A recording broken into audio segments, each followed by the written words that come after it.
Shalom, bon Erev Shabbat, va et Hanan.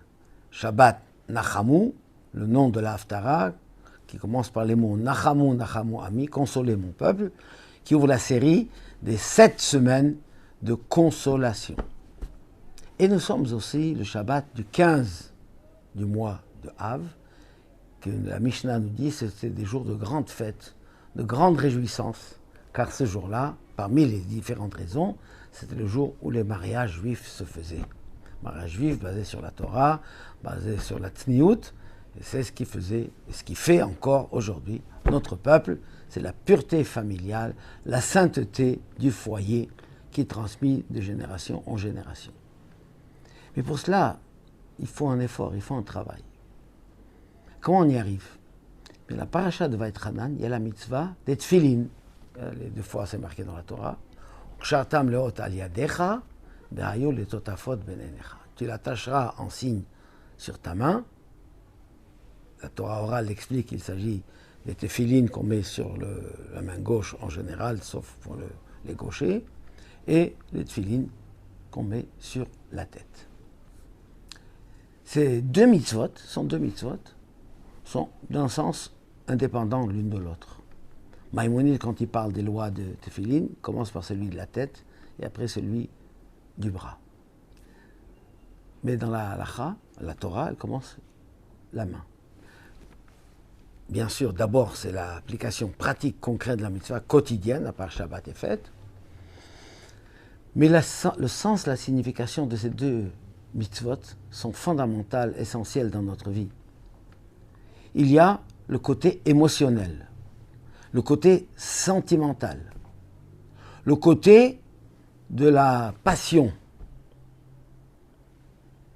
qui est symbolisé par le cœur.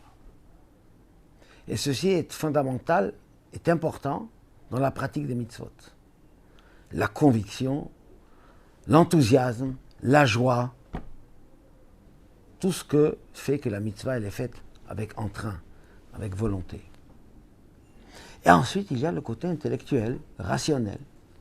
Comprendre les choses, approfondir, développer, méditer et le mettre ensemble avec la passion et les sentiments. Mais on commence par quoi? Nous dit la Mishnah dans Pirkei Avot, comme nous lisons, Kol shir'at chet'o kodemet lechochmato, chochmato mitkayemet. Dans les mitzvot, il y a la partie à comprendre, intellectuelle, et la mitzvah de faire par le sentiment, par l'engagement de la foi. Qu'est-ce qui précède? Si on base les choses sur l'intellect, ou comme certains disent, ouais, d'abord je vais comprendre, après je vais le faire. Eh bien, ça ne marchera pas, il ne fera jamais d'ailleurs. Parce que l'incompréhension, c'est relatif. Mais par contre, quand on commence avec le bras, avec la main, avec l'action, avec le cœur, avec le sentiment, eh bien là, quand l'intellect vient après, alors mitkayemet, c'est la chokhma qui est mitkayemet, c'est-à-dire que la compréhension, la connaissance va aller exister, continuer à approfondir, qui va permettre de faire avancer encore plus.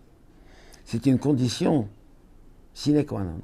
L'action, naase, benishma, les tefilin du bras et celui de la tête.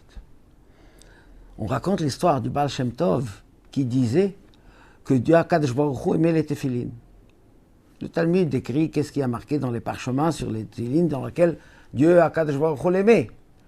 Et il dit, dans le peuple juif, on a 2 parties. On a les gens de l'action, les gens simples, entre guillemets, et il y a les érudits. Il y a ceux qui connaissent, qui comprennent, qui étudient la Torah, qui évoluent, qui grandissent.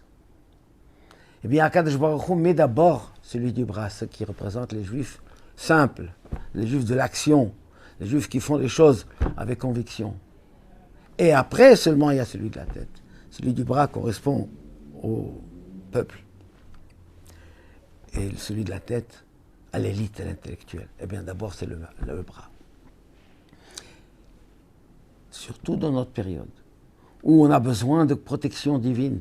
Dans la situation dans Eretz Israël, eh bien, le fait que chacun mette les tefilin, non seulement ça fait une mitzvah pour lui, mais ça aide les soldats en terre d'Israël pour qu'on donner la vraie paix, la libération, la joie et la simcha de la mitzvah. Shabbat shalom ou mevorach.